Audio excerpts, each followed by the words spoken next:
Cordial y respetuoso saludo para todos. Bienvenidos a este podcast educativo llamado La educación como construcción histórica y social. Hoy queremos conversar sobre algo que es clave para nosotros como docentes y es entender cómo la educación ha ido cambiando con el tiempo, tanto en América Latina como en Europa. Pero más que hablar solo de historia, la idea es ver cómo todo eso sigue influyendo en lo que vivimos hoy en las aulas, porque al final la educación no está separada de la realidad, sino que hace parte de ella. Hoy tenemos unos invitados, los cuales van a responder a las siguientes preguntas que voy a realizar. Nuestra primera pregunta es: ¿cómo surge la educación en América Latina y qué característica tenía al inicio? Bueno, esta es una respuesta bastante importante a la pregunta, pues habla de los cimientos de la educación en América, ¿no? Esto empieza a manifestarse en el siglo XIX, en relación a la libertad, que se impactó por ideas liberales europeas. En este proceso se afianzan o fortalecen conceptos como país, ciudadanía e igualdad, fundamentales en la organización de los nuevos estados, como lo plantea Ossenbach en el 2004. Sin embargo, desde su inicio la educación presentó una intensa diferencia. Sí, exactamente. Una de las desigualdades fue que la educación primaria quedó en manos de los municipios, con pocos recursos, mientras que la educación secundaria y superior estaba dirigida principalmente a las élites. Esto evidencia que la educación no era equitativa, sino que respondía a intereses sociales específicos. Se adoptaron y se pusieron en práctica modelos educativos europeos, como el lancasterianismo, el cual se caracterizaba por enseñar a muchos niños en una misma aula de clases.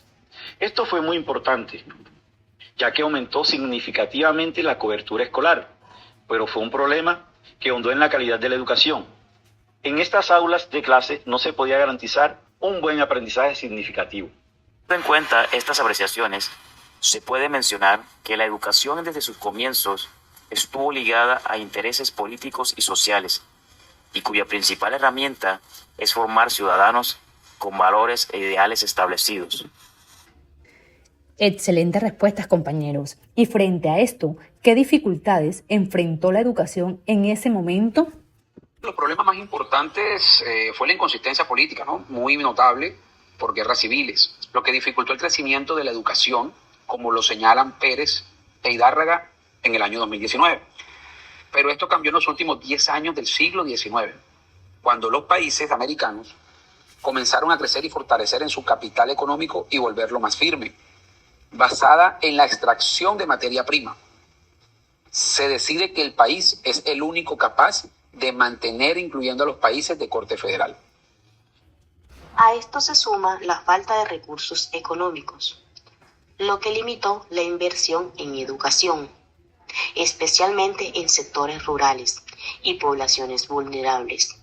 No hay que dejar de lado el protagonismo de la Iglesia Católica, que fue uno de los actores principales en la formación de los estudiantes en estas épocas de la historia de la educación, sobre todo ayudando a organizar el sistema educativo en muchos países de Iberoamérica. Al tener en cuenta las dificultades planteadas, se da origen a la formación docente, lo que origina la formación de las escuelas normales y la concepción de la pedagogía como la principal disciplina. Bueno, compañeros, ¿y qué aportes hicieron las corrientes europeas a la educación? Pasando la Segunda Guerra Mundial, brotó corrientes críticas en Europa, ¿no? Como la Escuela de Frankfurt, que cuestionan el optimismo, según Maldonado, en el año 2008. Las escuelas de Budapest y de Frankfurt obtuvieron como principal objetivo fue cambiar la población europea después de la Segunda Guerra Mundial. Y al mismo tiempo, criticar el optimismo de las ciencias sociales. Ya no lograba aclarar la dificultad de la realidad social.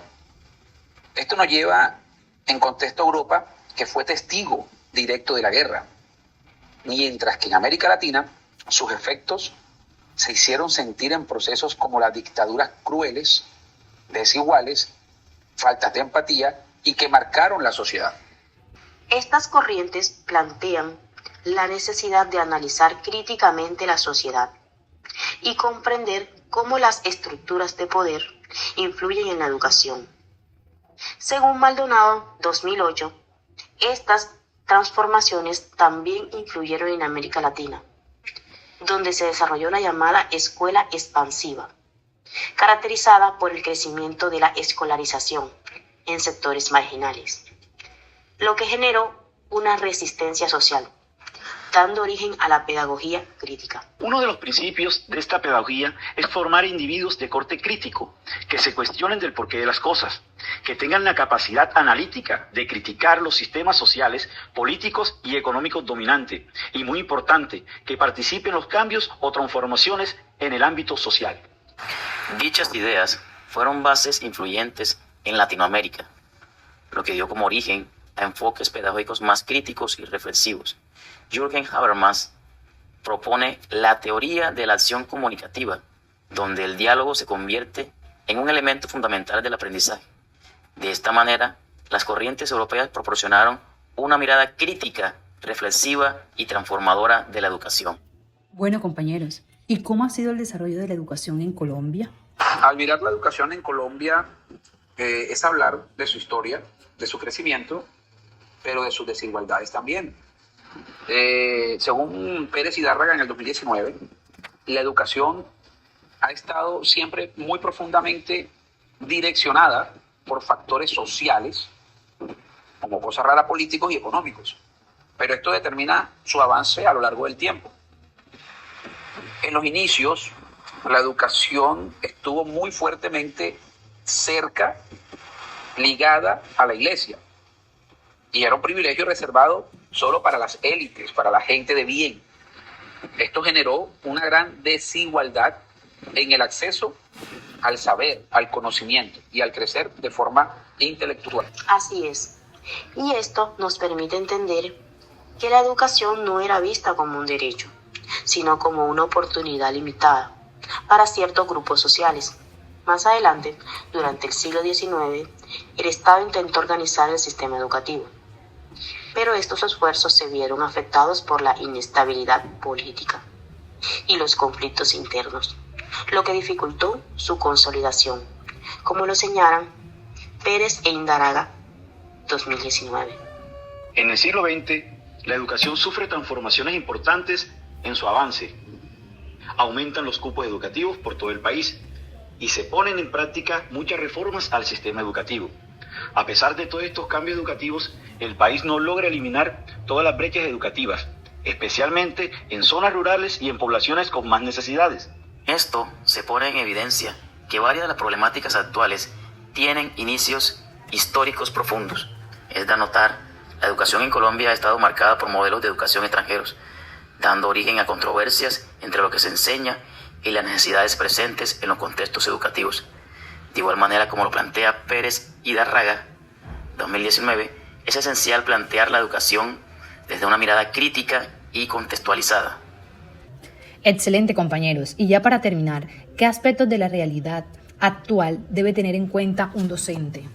Desde mi punto de vista crítico, uno de los puntos más relevantes o importantes es aceptar la diversidad en el aula de clase, ya que cada estudiante es un ser diferente con pensamientos, contextos, necesidades y ritmos, y esto implica una labor muy importante y desafiante para los docentes de la actualidad, porque esto los lleva a tener que organizar o planificar estrategias pedagógicas flexibles que se les haga fácil y que les permita la inclusión de todos los estudiantes que manejan. Pero debe de ser direccionado, sobre todo enfocado en aquellos que están en condiciones de más vulnerabilidad o violación de sus derechos. Para finalizar, considero que el docente debe fomentar el pensamiento crítico, permitiendo que los estudiantes analicen su contexto y sean miembros activos en su transformación.